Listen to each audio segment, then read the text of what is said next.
সুপ্রভাত, কেমন আছেন সবাই?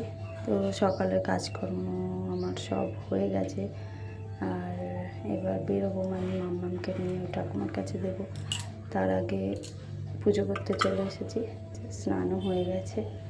তো সবাই জানেন বাচ্চাটা ছোট, ওই কারণে আমি ঠিকভাবে পোস্ট করতে পারছি না। তাই জন্যে আমি ভীষণভাবে দুঃখিত। আর যারা একা একা যেটাই পারি আমি সেটাই করার চেষ্টা করি।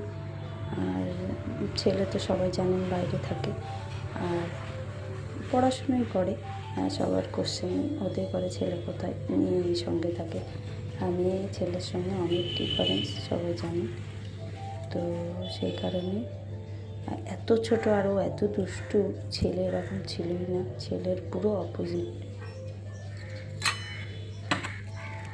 তো সবাই ভালো থাকবেন, আজকে সকালটা সবার ভালো কাটুক এই কামনাই করি। আর আমার পাশে থাকবেন আর